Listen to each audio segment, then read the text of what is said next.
Thank you for choosing Tox News, your one and only source inside the bubble of the belly of the beast. It's a lot of layers to go down.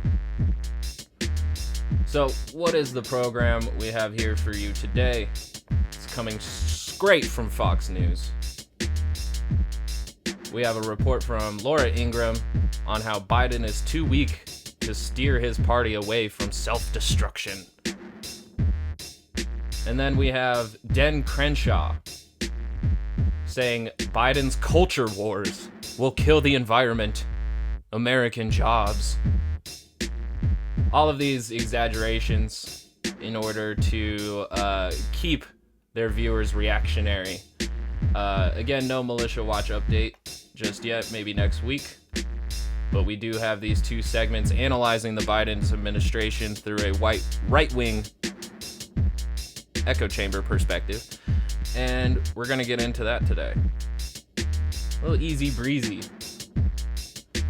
You know, we don't want to make things a little too complicated over here at Tox News. We like to keep it simple, tight, organized, efficient. So as the music fades out, Laura Ingraham comes in. I'm Laura Ingraham. This is the Ingraham Angle on a busy Friday night. Let me adjust the volumes. An ugly, feudal farce. That's the focus of tonight's angle. Today, Democrats showed the country that they have zero clue about how to govern in a post-Trump age. I've spoken to Speaker Pelosi, who informed me that the articles will be delivered to the Senate on Monday.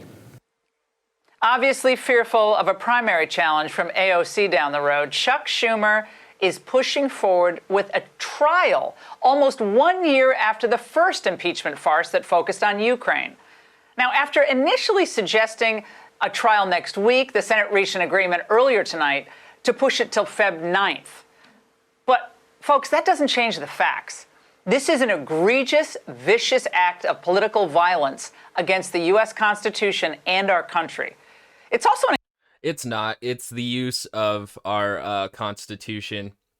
The political violence stems from January 6th, where some with intent to kidnap and harm elected officials and some without that intent stormed the Capitol building. That was political violence. 2 officers died that day. That is political violence.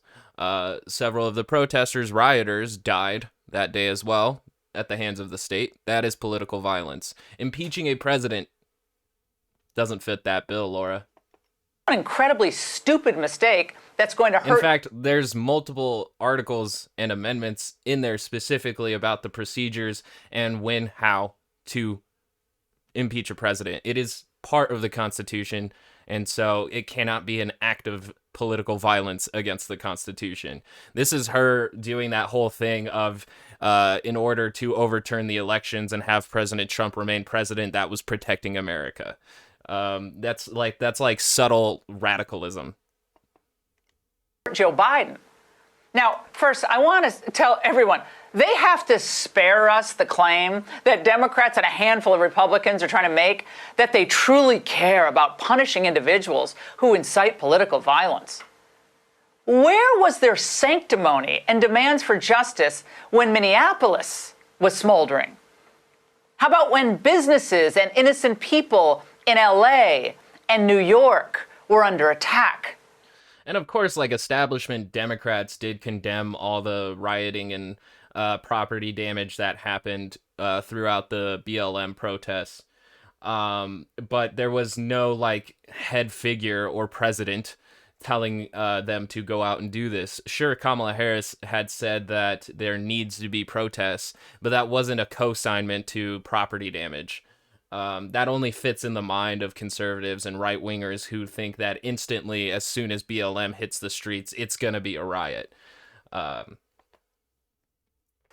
how about when rioters and looters using the George Floyd case as an excuse to rampage across cities across this nation? And don't forget how left-wingers in Wisconsin occupied the state capitol several years ago to protest actions that they didn't like? Several years ago, bringing up that highlight And I would have to go back and research like everybody's response to that action in itself, which I'm not gonna do.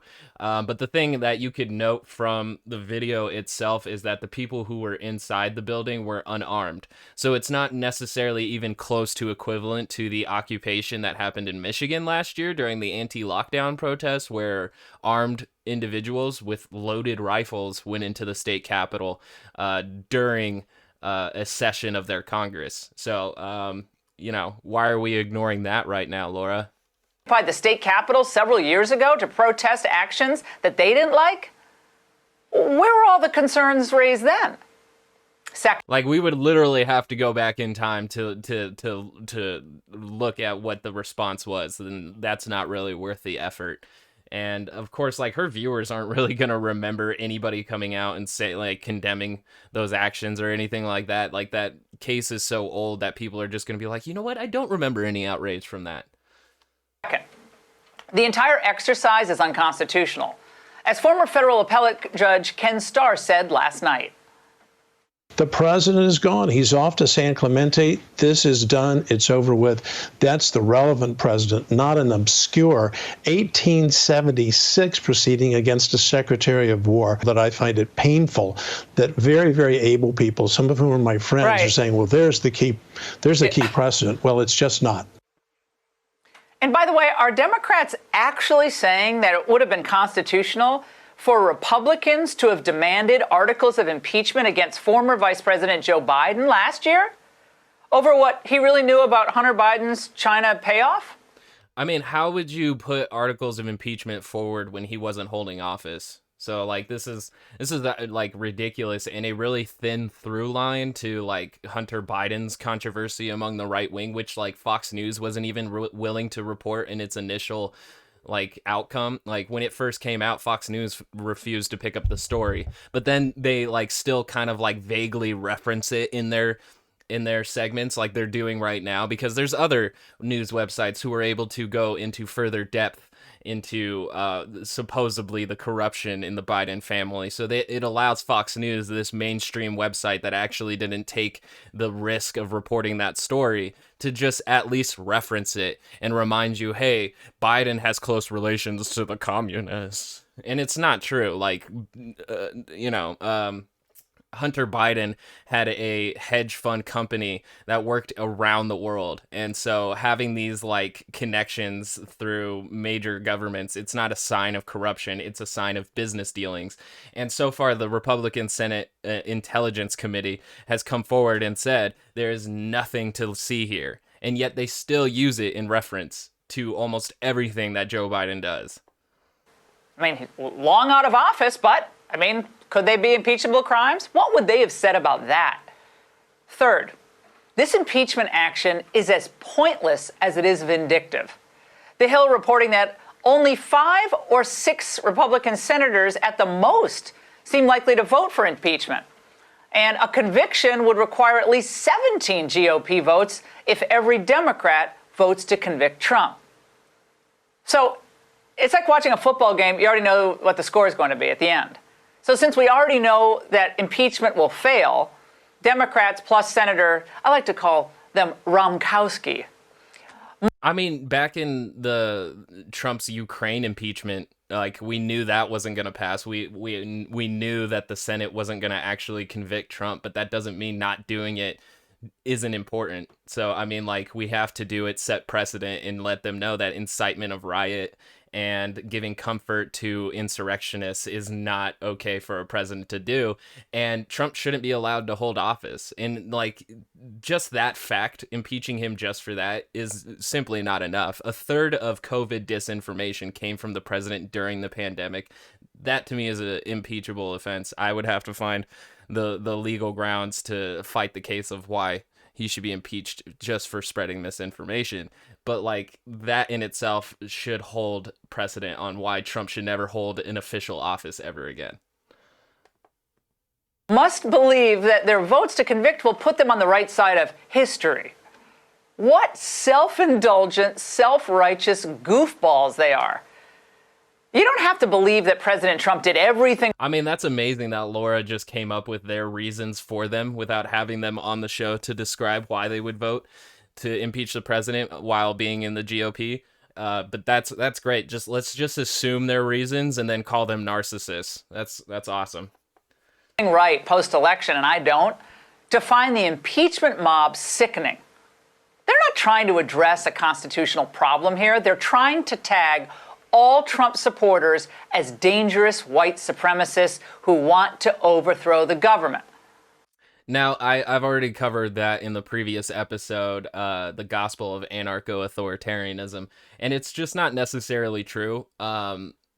Like there is a worry of the 74 million Americans that voted for Trump because they were okay with the aspects of authoritarianism that he was willing to engage in, that, featured ultra nationalism and American exceptionalism. So there are things to worry about there. But Trump's presidency did embolden right-wing militias, and they became ever more active during the election fraud accusations. And so there's a deeper worry than just the Trump voter supporters. It's really the ones who are willing to actually commit political violence in order to ensure an authoritarian keeps moving along that ultranationalism and that American exceptionalism.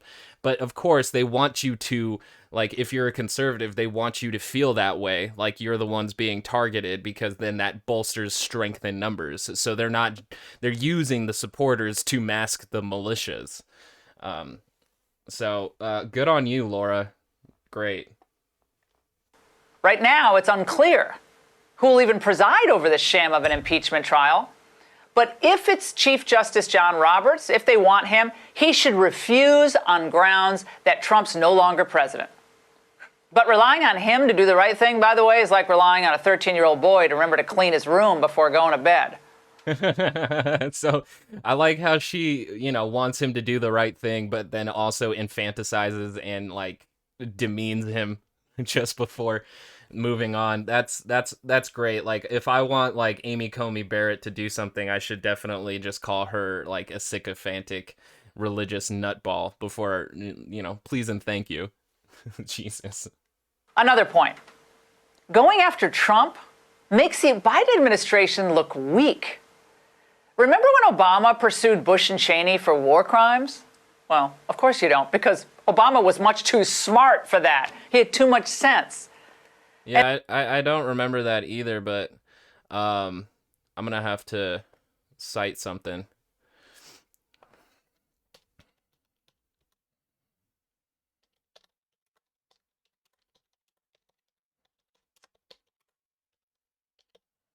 They are war crime presidents. Like, they used CIA black sites, and they also used Gitmo to use torture methods that have been banned through global treaties.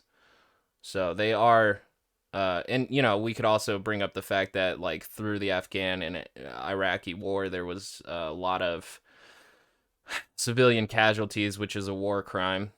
So let's see here. Because it said that Obama would ask his AG to immediately review potential crimes in Bush White House. But yeah, none of that really came to fruition. I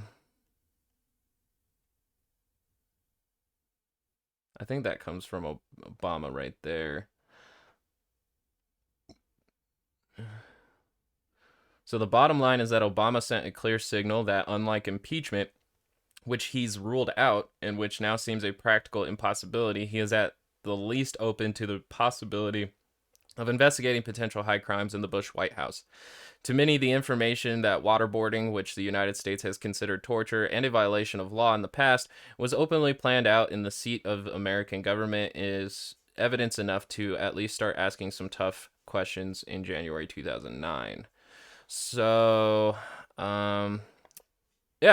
And then, ultimately, Obama's Justice Department grants final immunity to Bush's CIA tortures. So, really expecting an administration following a crime administration doesn't necessarily mean that anything will come out of it. So, Obama's investigation actually ultimately gave Bush and his conspirators of violence and CIA torturing immunity. They got immunity out of that investigation. So, yeah, I don't know what she's really accusing Obama of, like splitting the lines, when really at the end of the day he gave Bush Cheney the immunity from actual facing their consequences. So great I don't know, point in your argument there, Laura, highlighting that Obama investigated Bush but then gave him immunity. Cool. And if and also too, Obama did more drone strikes than Bush did, and then Trump outdid his record of drone strikes. So I don't know. This whole thing is mostly pageantry and spectacle and is symbolic, but it still needs to happen. And I really wish that we had the numbers to actually impeach Trump. He should have been impeached for the Ukraine call. He should have been impeached for Russia. He could have been impeached for his his just overall attack on asylum seekers at the border.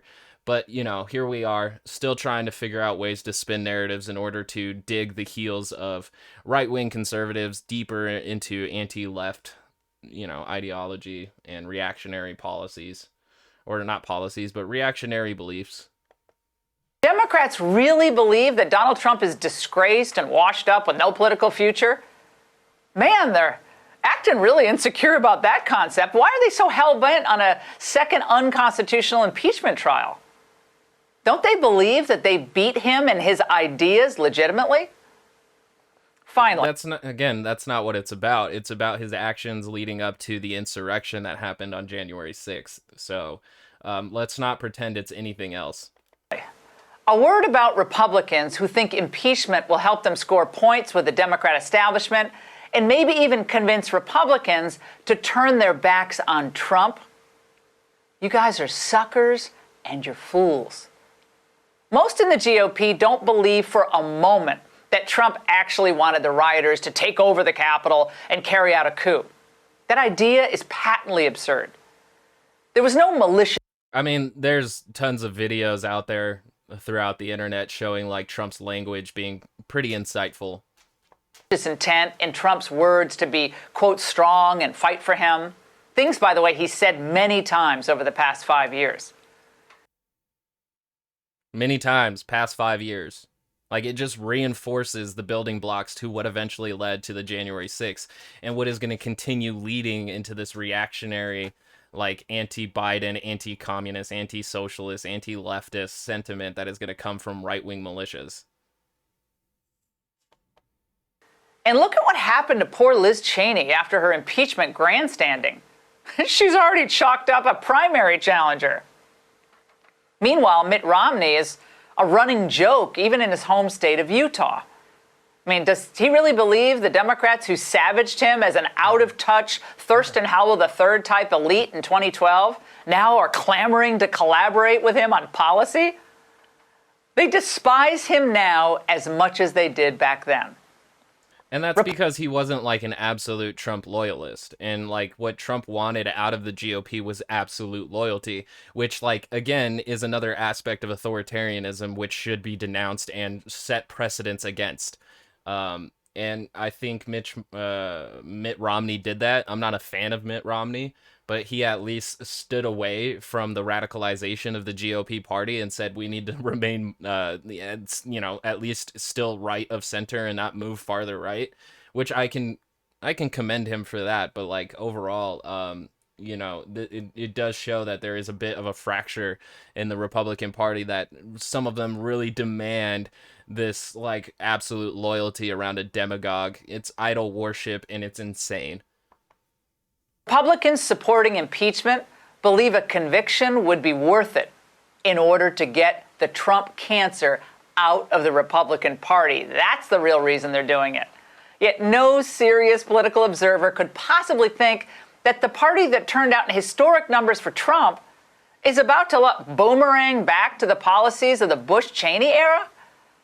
Let's hope with this delay that Republicans will have more time to grow a back. I mean, Trump's policies were the Bush era, but on steroids. you know, like the redistribution of wealth going higher to the top, and, you know, drone strikes, the anti-immigration, the extension of executive power, Trump bragging about how he can like use Article 2 to do whatever he wants. Like that was built around the Cheney president, or not Cheney, but, you know, Cheney was, you know, heavily a supporter of the executive theory, that Article 2 grants the president, you know, unlimited powers. Like Cheney helped build that yellow brick road for Trump. Backbone. We hope they hear from you, many of their constituents, to tell them that we want you to fight for conservative policies and against the ridiculous Democrat sham that we're seeing in the Biden administration tonight. They want to bury the America First populist movement, the Democrats do. It's up to Republicans to prevent them from doing it. Resist all the way. But my friends, if Democrats insist on going through with this unconstitutional impeachment, Republicans have to ensure that they pay a heavy political price. And if Joe Biden, by the way, thinking about all of this, if he were really smart, if he really had his wits about him, truly capable of seeing how this would be actually in his own interest to do this, he would call Schumer and call off the impeachment dogs. But Joe's not going to do that because I almost thought she was going to say pardon Trump. He's just too weak to steer his party away from its own self-destructive ways. And that's the angle. Joining me now is Jonathan Turley, So, George Washington. It's not that like Biden is also interested in setting this precedent, but it's rather that he's lost control of his party. And you know, that's just a convenient narrative, a part of like, you know, Biden not being mentally capable of holding office. But yeah, no, I mean, Biden might be full for impeaching Trump. So like, that's great that she would just assume his position and then call his weakness out of her assumption. University law professor and constitutional law expert and Fox News contributor. Jonathan, is there any way that John Roberts could decide that he will not preside over this impeachment? Could he just refuse? Well, he can. You know, he doesn't. He's not a bus. He doesn't pick up everyone that he stops next to. You know, he has to determine whether this is a function that is given to him by the Constitution. The problem is that the Constitution states that the Chief Justice shall preside of a trial of the President. The president in this trial will be Joe Biden, and I doubt the Democrats want to remove him. And so there's a threshold issue for Roberts. He might not even be asked, but that will beg the question of who is being tried. It's clearly not the president, and it's clearly not to remove him from office. It is a private citizen who the Senate will vote on removing from an office that he's already left. Now that creates a serious threshold issue for the Senate. In fact, they may have the most consequential vote ahead of them in their entire tenure as senators, and that is whether to go forward with this trial. The Constitution states that the principal question for impeachment is whether to remove the president. And that creates a rather curious vote. And the problem is that constitutional novelties can easily become constitutional nuisances. We've already had a snap impeachment where the House didn't even hold a single hearing to consider the language or implications of the impeachment, give a formal opportunity for the president to respond. And now we're going to hand a snap impeachment over to a retroactive trial.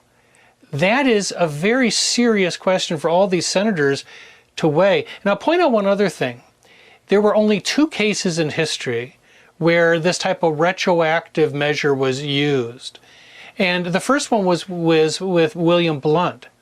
And when that happened, many of the signers of the Constitution were in Congress. Most of them were still alive. Blount himself was a signer. And he was a senator who had been expelled from the Senate. The Senate refused to hold the trial. So when the ink had just barely dried on the Constitution, the Senate had a threshold vote and said, we're not going to do this. You know, you could pretty much understand the intent of the framers when a lot of the framers were right there. You didn't have to go much into the legislative history, even if you believe that, because they were there. That's a fascinating point, Jonathan. Also, I want to point out to something that a lot of legal scholars have said in response to your argument just now about the removal. You can't remove him from office because he's already gone from office. So a group of these scholars penned an open letter. Don't you love the open letters?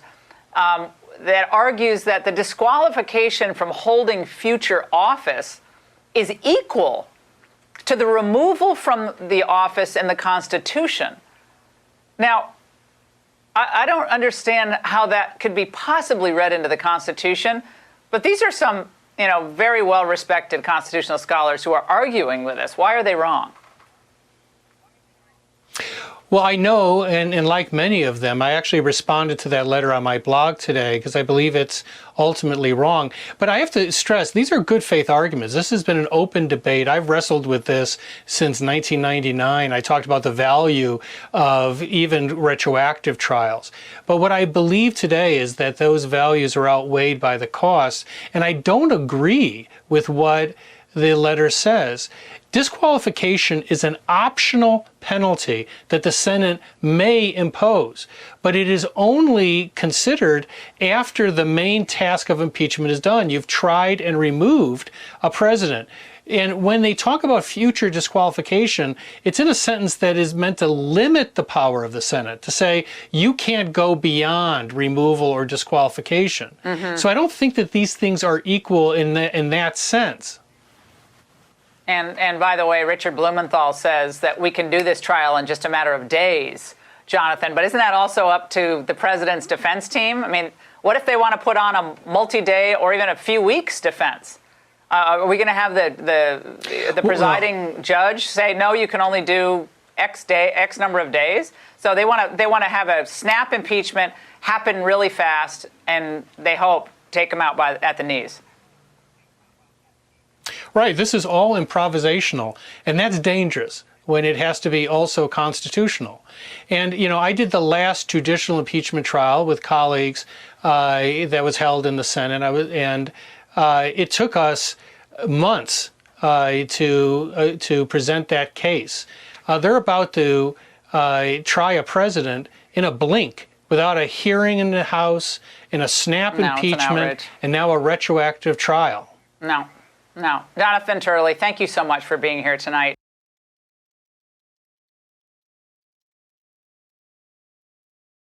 So I don't necessarily think that there has to be a hearing in the House.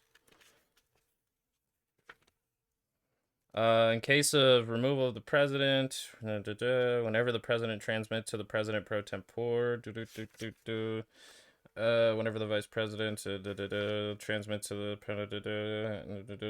has written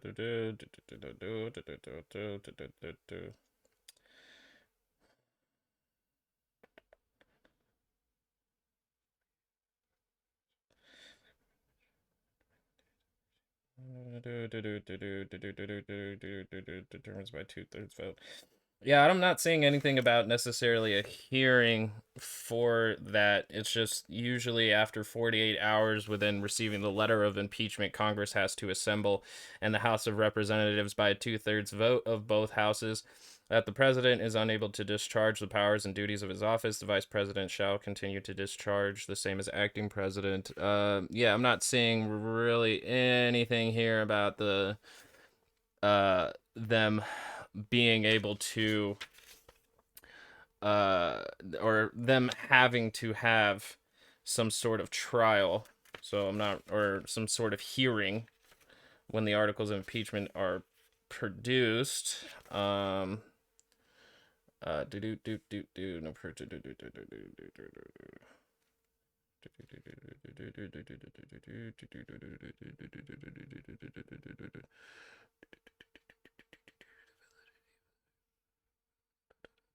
But yeah, I've already read this amendment before on here, but I'll read it again. Amendment 14, Section 3.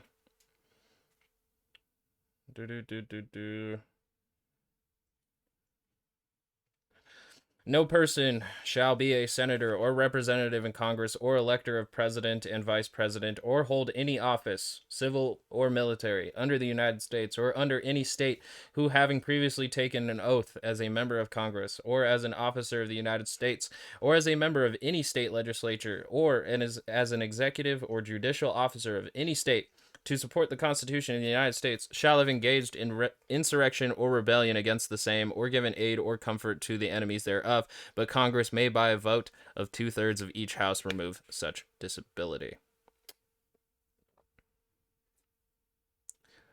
So,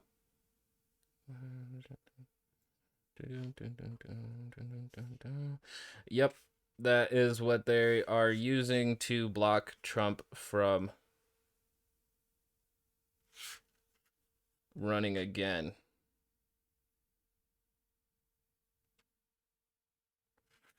So when he said that he doesn't know of the amendment or he doesn't know the amendment or the precedent in the Constitution, it's Amendment 14, Section 3. And of course, that's not any information that you're going to get provided when, the narrative is to be steered and not necessarily given any objective truths. So that's where we're at here. And yeah, you could say that it's pointless either because Trump's out of office or it's pointless because it's going to ultimately fail. But if the Democrats or the system that isn't willing to hold Trump accountable for his actions, it will at least send the message to the rest of the supporters, voters, and what have you, that either the government is ineffective or at least we are willing to attempt to hold people in positions of power accountable. So her argument to not do it is a pretty weak one at that, and it only really tries to skirt the issue away from Trump's actual actions and it builds the case on why appointing Trump is pointless when it really, even though it could fail, it's not pointless because accountability is something that we need to have in a government that claims checks and balances. And of course, not for Trump holding office ever again. But to pivot away from that, we're going to move to Dan Crenshaw saying Biden's culture wars will kill the environment and American jobs. I am Brian Kilmeade, but Brett gave that away. Another day, another flurry of executive orders. This time, Joe Biden setting his sights on the cratering economy, kinda. He says we have a moral obligation to get people back to work. We will not let people go hungry. We cannot let people be evicted because of nothing they did themselves. They cannot watch people lose their jobs, and we have to act. We have to act now. This is an economic imperative, a growing economic consensus that we must act decisively and boldly to grow the economy for all Americans, not just for tomorrow, but in the future. Sounds good, right? The president claims to be taking decisive action during these dark days of the pandemic, which is true. But it's not to help you, your family, your neighbor, your town. He's fulfilling campaign promises that I contend won't add a single job, but will erase plenty of jobs. Yesterday, with a stroke of a pen, Biden killed the Keystone XL pipeline and an estimated 71,000 jobs, many of them good-paying union jobs he touted on the campaign. All right, so I've heard a lot of statistics around the Keystone XL pipeline, and 71,000 jobs is definitely the newest number that I've heard. I've heard somewhere between like 11,000, and I've heard somewhere upwards to some dude on Twitter saying 42,000, but it's just not the truth. And they don't necessarily break down the jobs in themselves. I had done a little bit of research after seeing this guy posting on Twitter, and I was like, well, I should just go get the numbers myself. And let's see here. Scroll. So TC Energy originally projected that 10,400 jobs were going to be needed, but those were temporary positions for 4 to 8 months during the construction of the Keystone pipeline. So for 4 to 8 months, it would have created 10,400 jobs. But the State Department estimated 50 people would have been employed. some in Canada. So we can't necessarily say that we lost a ton of jobs in America, because some of those 50 people would have been in Canada, where the pipeline initially starts before traveling down to Texas to deliver the oil. But 35 of those would have been permanent. 35 of those 50 jobs would have been permanent, while 15 would have remained temporary.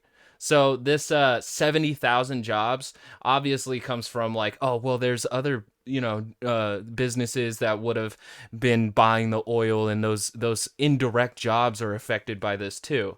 And, if they're indirectly affected by the Keystone XL pipeline, then it's not necessarily a direct job loss there that we can attribute to Joe Biden.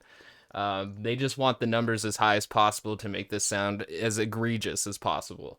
But the right wing is working really hard to make sure that the obfuscation of the actual numbers of jobs is just swirling around so that nobody can get a clear view. You just need to know that thousands, tens of thousands of jobs were lost, when ultimately down the line we lost 50 jobs for that pipeline. Trail, he was all about unions, remember? The move will likely erase energy costs, raise them up, I should say, and hurt our relationship with Canada. More on that later in the show. He also halted the southern border wall, already paid for, a cost of billions of dollars, at least 5,000 jobs, I think a lot more. But that's not all. Today, he mandated a federal minimum wage of $15, a move. Here's the thing, though, is that, like the border wall construction ending, those jobs becoming basically invalid. But we have a major infrastructure problem. Like, there's still plenty of roads to fix. Flint finally starting to get, the reparations from, or restitution from drinking all that lead water, but there's still a lot of work to do in their water piping system to, renovate all of that piping that eventually led to all that lead poisoning. So, like, we're going to pretend here for Fox News' sake that there isn't a reappropriation for these jobs, and that there isn't, reconstruction and infrastructure to work on inside the country that doesn't have to deal with a racist-ass border wall.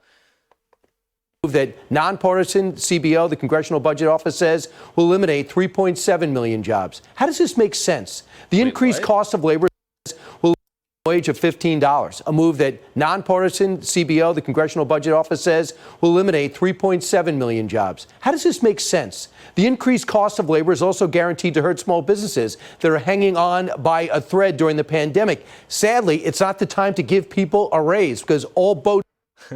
It is. This is a debate that's been going on a bit too. But with the $15 minimum wage, it's still not enough, because the amount of productivity that is increased since, the last minimum wage increase, which was like $7.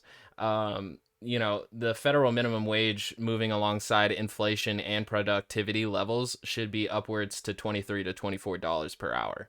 So them freaking out about still barely achieving that line, like $15 should have happened 10 years ago. And there's a great video by Second Thought going on to the minimum wage debate. And I understand that small businesses may have a bit more issue of getting the $15 out to their employers if they're barely making the line here. But this argument is so asinine in the fact that, like, everybody's wages are kept low so that capitalists are in order to make profit. So if capitalists aren't willing to make less of a profit in order to have people earning livable wages, then that's on the side of the business owners. Like, and I'm talking about Amazon, Walmart, these big businesses that obviously, like, Walmart made $129 billion in profits last year. And like, that is a part of the fact that their workers earn a very unlivable wage and have to go on food stamps. And then basically the United States government subsidizes their wages because they don't actually earn enough through their 40-hour paying job. And yet Walmart executives are willing to keep $129 billion profits into their own pockets. So when we're talking about the wage debate, it's the whole thing is that capitalists aren't willing to sacrifice their ever increasing profits. Like, every quarter they have to be making more money than they did the last. and minimum wage increase is going to affect how they reappropriate that money, but they are not willing to take the L there and earn less so that people who earn their labor, who earn the capital through their labor, can earn more. And that's a fault of the capitalists. And what he's saying here too is that if it's going to hurt the water rising for everybody, but the economy is supposed to help everyone and uplift everyone. But when it's time to uplift the minimum wage earners, it's going to stifle that. Regardless of the fact, this Forbes article here is that the top 1% of U.S. households hold 15 times more wealth than the bottom 50% combined. So they're not willing to make the decrease of their wealth to increase the wealth of the bottom 50%. So this argument is nonsense because the money is there. The top 1% have a combined wealth of 3.4 or $34.2 trillion, which is 30% of all household wealth in the United States. And they're not willing to share it through a minimum wage increase. They want their wealth to continue growing. And so the top just keeps growing and growing and growing, which is why we have a wealth income inequality issue in this country. And the bottom is constantly berated on how they're not allowed to earn a few more extra dollars per hour. I mean, even just during 2020, the richest people earned yet again over $500 billion in their combined wealth, while the rest of the United States, 8 million went below the poverty line while this happened. So the boat is rising, but you have to already have major amounts of capital for it to rise. So if you're sitting at the bottom, you're drowning. Boats rise, right? What kind of president does this unilaterally on day one and day two without even taking the time to explain his actions? He signs, he mumbles, he closes, and we move. I'll tell you, one that's more concerned about pandering to the far left because he has got a base of American workers who are counting on him and his left-wing policies. So for anyone who's about to lose... That's weird that it's pandering to the left who depends on improving working class conditions. So in the end, I feel like that argument is actually, it's more pandering to the working class who are stuck on a federal minimum wage of $7, which it should have, according to inflation, gone up to $23 or $24.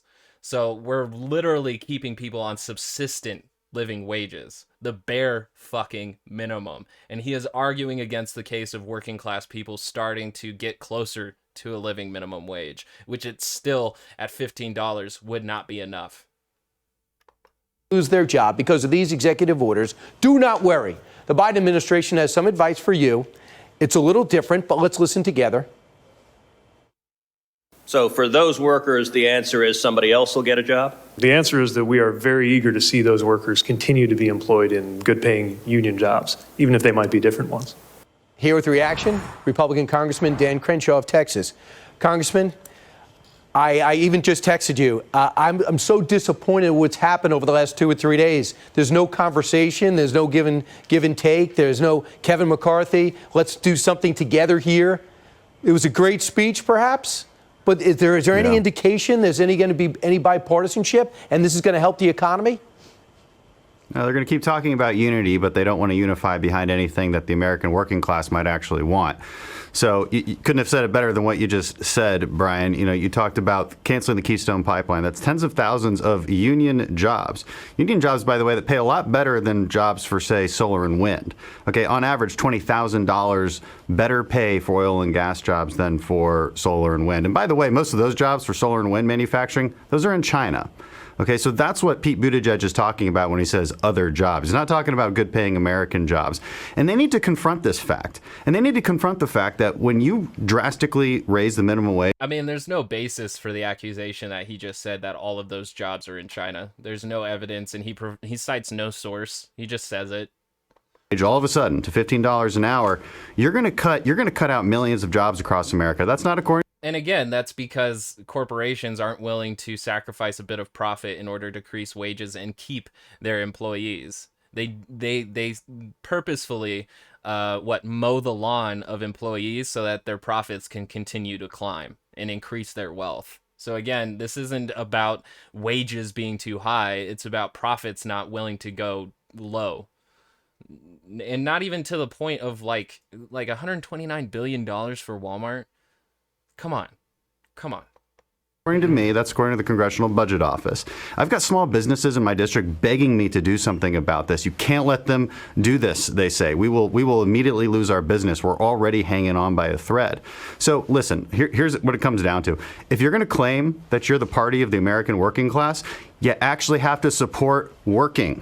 All right, that's a requirement to be a working class party, and they just won't do that. We had a meeting today, and I don't know how anything he provided is like indication that Biden is against people working. Like the increase of $15 minimum wage is entirely pro-worker.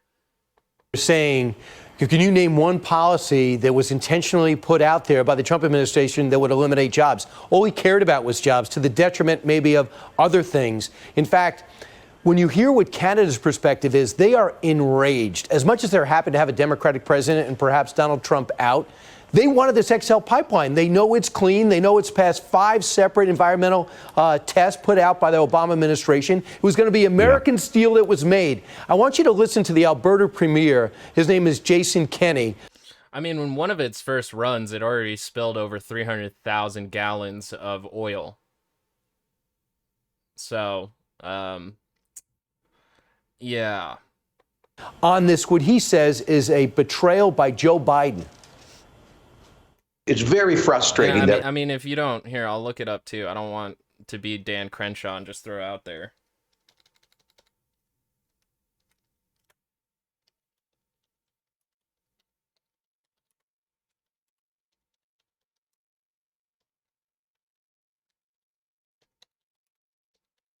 I don't want to just throw things out there without a follow-up.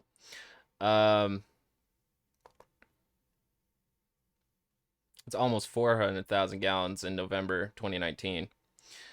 So yeah, Keystone Pipeline leaks over 300,000 gallons of oil in North Dakota.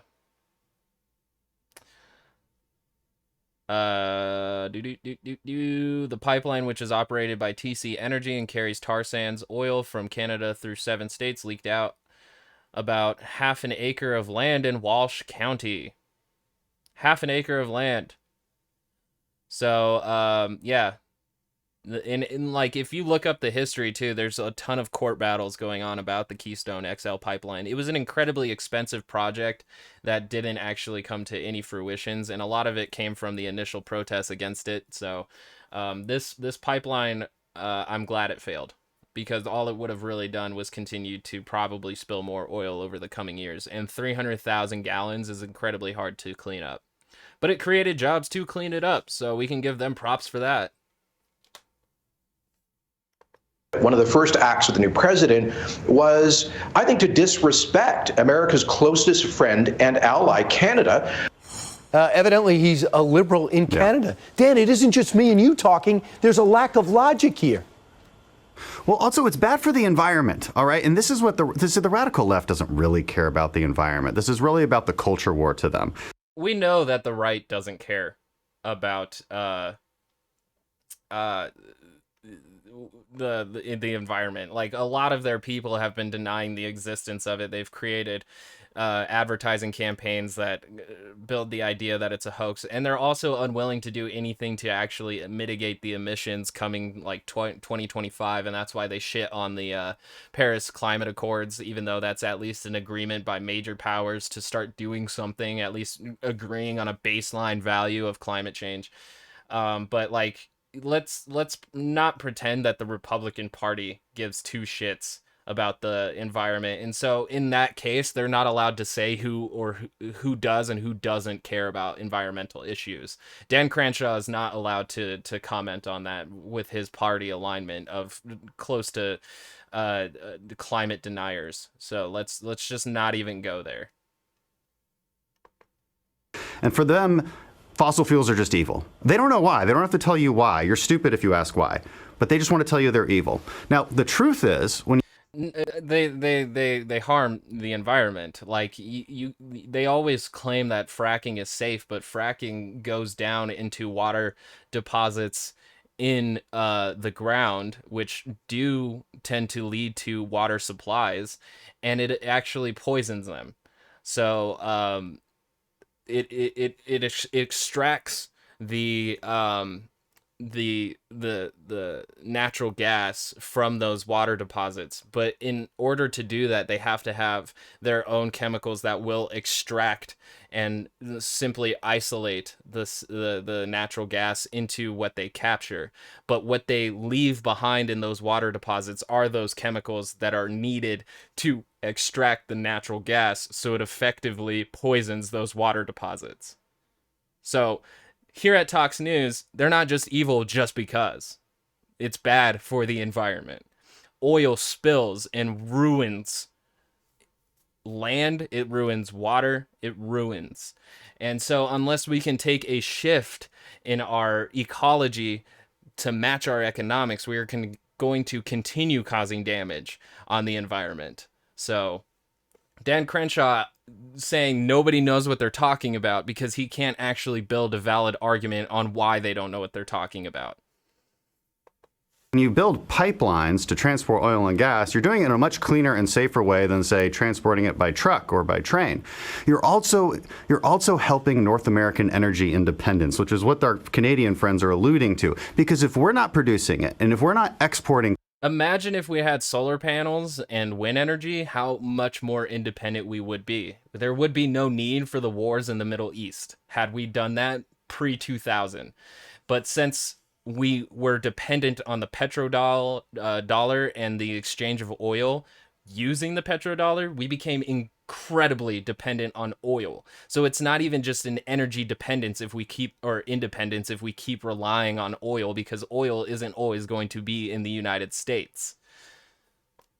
And cleaner produced oil and cleaner produced natural gas to the rest of the world. And the need of the petrodollar completely keeps us dependent on oil. You know who is? Russia, Venezuela, Iran, Saudi Arabia, and they all do it dirtier than we do. So because of Joe Biden's policies, you're actually going to see an increase in global emissions. Okay, you're going to see an increase in manufacturing over in China. The Chinese love this stuff because they love selling us their solar panels and their solar and their wind turbines back here so that we clear our land, build a bunch of. But that's also part of the fact that we don't actually incentivize the creation of the businesses that create these solar panels and wind energy. So we have to like move away from constantly subsidizing oil companies and start incentivizing renewable energy companies. Yeah, and I mean, we're not going to stop buying Chinese products because most of the manufacturers like Apple iPhones and all of our computers and all of our little knickknacks and commodities that we buy are usually manufactured in China. So there's a lot, it's much more complicated than Den Crenshaw's willing to give out here. But I also have to assume that's because he thinks that politicians know better than citizens. And why actually inform citizens like so that they're fully knowledgeable about the aspects of here? Why do that? Because really they're just going to stand in the way of progress. Transmission lines and screw up our energy independence. All right, this is what they love seeing. They love seeing the Paris. And I have to stress this, that relying on oil will never make us energy independent. Getting it from the sun and storing it in batteries is much more independent than relying on oil and the trade of the petrodollar. The petrodollar is the only thing that can be exchanged for oil. So we are wholly, absolutely dependent on oil, and that is to the detriment of the success of our country, especially as more countries, especially Europe, Eastern Europe, are becoming more reliant on renewable energies and less on oil, which is going to further the line hurt our economy because we keep relying on oil. Climate accords going forward because they can keep polluting while our economy gets hurt, even though we're the ones, even under the Trump administration, that reduced carbon emissions more than any other country in the world. So this is actually yeah, no, not compared to Germany. Let's fact check that one.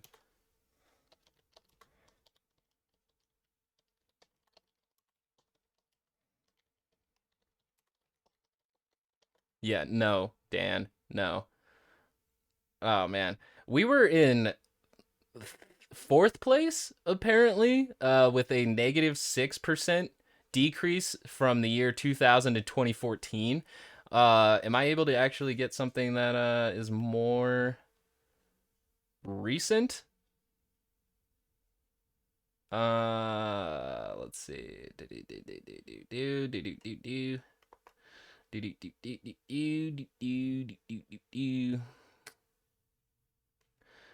Projected emissions in Saudi Arabia, Russia, and the United States are far greater than what it would take to limit warming to 1.5 degrees Celsius.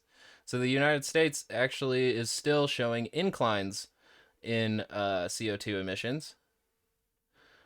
But what he 2017, the US leads all countries in reducing carbon emissions, but that was 2017.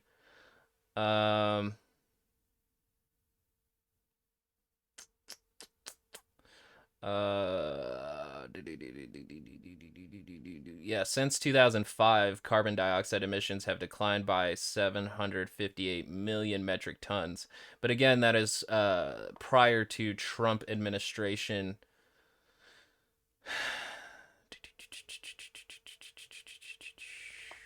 So, Investopedia from October 27, 2020 has the 5 countries that produce the most carbon dioxide. The top 5 countries that produce the most CO2 are China, the US, India, Russia, and Japan. So, yeah, not us. Not us. Let's see. Poland has 1% of the share of CO2 emissions. Australia has 1%, Brazil has 1%, South Africa has 1%, Turkey has 1%, United Kingdom has 1%, Germany has 2%, United States 15%. And that's October 27th, 2020. The U.S. is the second largest emitter of CO2, with approximately 5.41 billion metric tons of carbon dioxide emissions in 2018. The largest sources of CO2 emissions in the U.S. comes from power generation, transportation, and industry. Even though the U.S. government undertook significant efforts to reduce the reliance on coal for electricity generation, the country has become a major producer of crude oil. Also, the U.S. economy is heavily reliant on the transportation sector, which burns petroleum for trucks, ships, trains, and planes. U.S. consumers especially depend on their cars as their primary means of transportation, and this also contributes to the CO2 footprint through gasoline and diesel. Another large contributor to CO2 emissions in the U.S. is industry, which burns fossil fuels for energy. Also, the U.S. chemical sector uses various chemical reactions necessary to produce goods from raw materials, which in the process emit CO2. So, what he said, not true. Bad for the environment. It's bad for the economy. It doesn't make any sense, but it's good for the radical left culture. I love the fact that he says if we don't produce and burn more oil, it hurts the environment. Like, what a fucking dumb argument to make. Wars, which is really what they're after. What is also very interesting is we still get more fossil fuels from Canada than anybody else. We're their number one customer.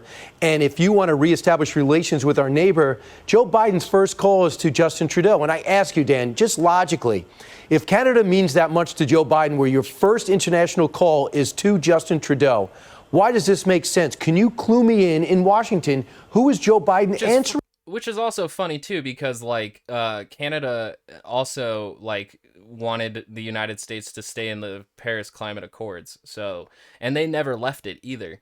But the primary source of renewable energy in Canada comes from moving water. In 2018, hydro accounted for 67.5% of Canada's total renewable energy.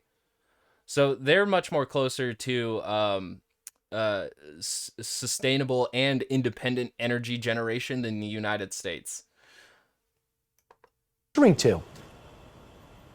Well, I think we just did answer that. It's to the radical left. It's the culture warriors. It's the postmodernist progressives. Okay, again, they want you to believe certain things about America. All right, they want you. I'm surprised he didn't say cultural Marxists. to believe it's evil. They want you to believe that you should sacrifice, but the Chinese don't have to. Gotcha. They want you to believe that your job should be. I mean, the unfortunate thing is, and it is in a lot of these things, like when you have the treaties against nuclear armament and also like the Paris Climate Accords, is that you do need the word of these countries to take the steps necessary.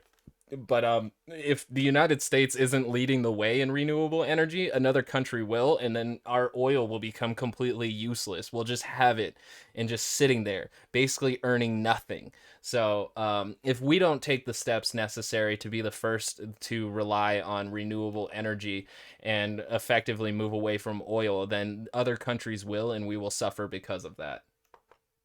Sacrificed for other jobs that they prefer, even though they pay less and they're not good jobs.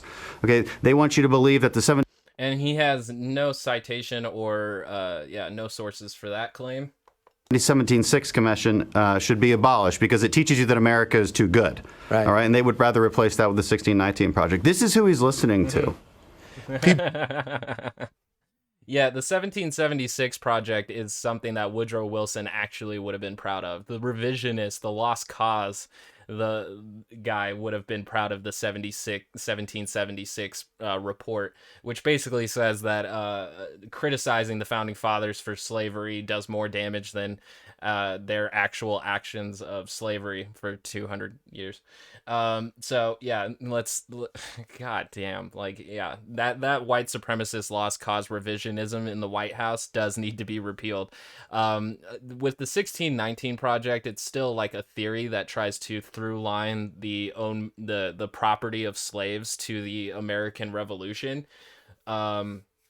And I'm not sure we need to completely adopt that, but it does need to be taught in history that once the first slave landed in America, then did America's slave trade further the development of this nation. It's not something that we could ignore, that this country was built on the back of slaves. That's not something that we need to ignore. No. Buttigieg wasn't done there. He was asked about the highways and what he's going to do as transportation secretary, because the former mayor of South Bend, who is average in every way, shape, or form, said this about our highways. So get a pen ready. I did not know this. I also recognize that at their worst, misguided policies and missed opportunities in transportation can reinforce racial and economic inequality by dividing or isolating neighborhoods and undermining government's basic role of empowering Americans to thrive. Okay, we have racist highways now. They are. They're very racist highways. I live next to. We're not just talking about highways. We're talking about, like, public transportation. So, like, just isolating that is severe reductionism, and yeah, just furthers the easy discussion for this guy who doesn't really care about the working class and how they get to work. To a highway. I didn't realize that was a racist highway I was living next to. Look, this is what happens when the progressive left takes over the culture and takes over the Democrat Party. There's no more liberals left. They haven't done that. This is moving public transportation to ensure that the most vulnerable are able to go to work and earn those wages that they so desperately want to keep low. That is not progressive. That should have just been a thing.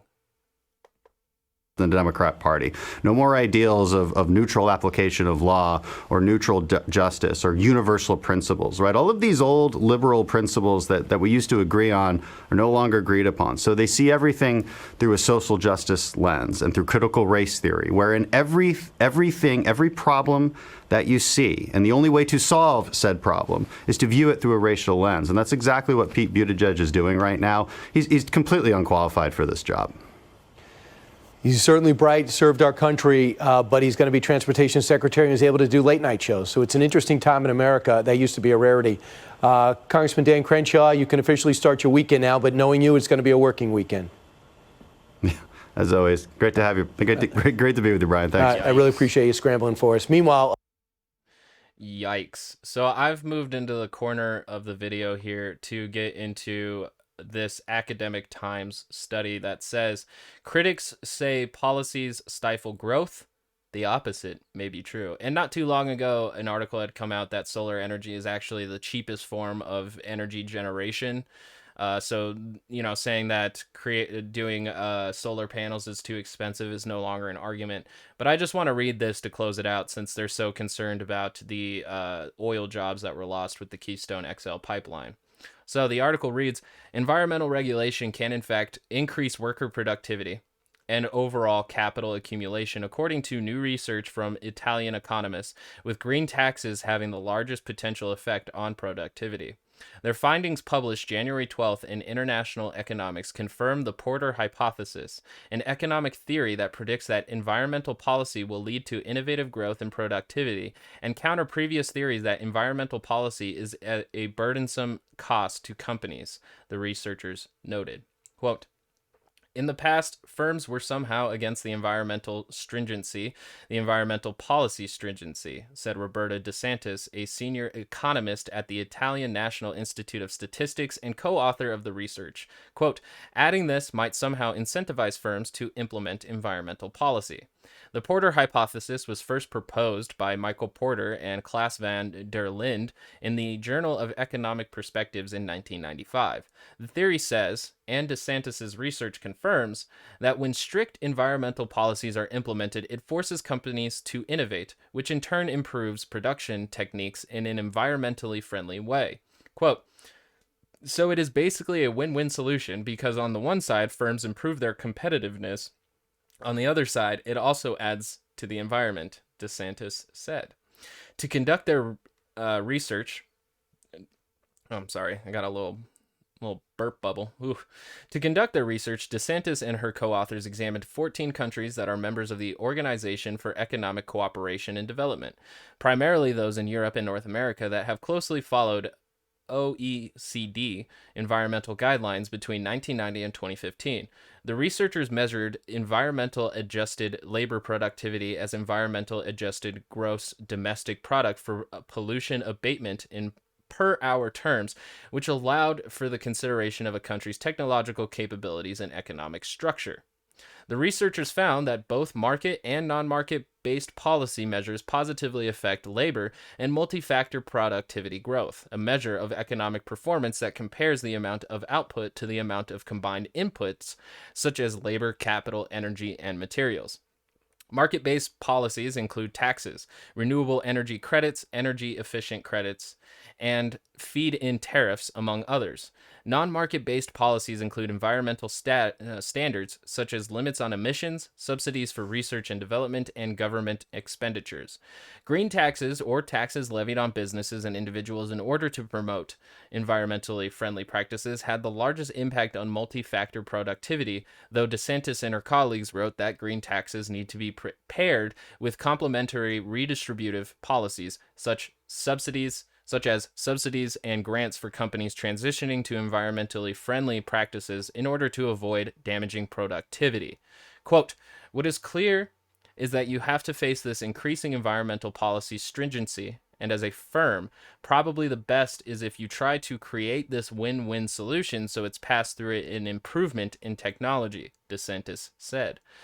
This is the third paper DeSantis has written about environmental policy. In addition to examining the Porter hypothesis, she also studied how environmental policy impacts international trade. Quote, I found it very interesting that starting from the 2007 to 2008 financial crisis, many countries were forced to find alternative economic growth sources, and the green economy was found among the most promising, she said.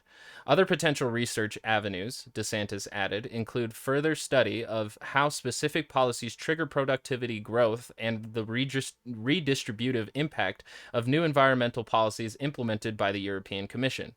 Quote, according to what we found in this paper, it will have a positive impact on productivity, but what is not in the paper is what might be the redistributive impact, quote, unquote, such as the European Commission supporting EU countries that depend on fossil fuel and carbon commodities. The European Union has already allotted 150 billion euros to support these countries through its Just Transition mechanism, part of the European Green Deal effort to create a climate-neutral economy in Europe by 2050. Quote, basically, this is a very promising sector, DeSantis said, obviously because it will help the environment, but also because it might provide a lot of employment and GDP growth. So when somebody like Dan Crenshaw gets on Fox News and argues against this, he is not using any study or any research. He is merely a shill for the oil companies in order for them to continue reaping profits at the detriment of the environment. And that has been Tox News for today. So I hope you like, subscribe, rate, review, follow me on Twitter at ToxinPod. And please, please, for the love of God, fight for the environment. And, you know, I'm not a huge fan of Joe Biden, but the routes that the right are taking in order to combat Joe Biden's policies, those aren't the routes you want to take, baby. Not at all.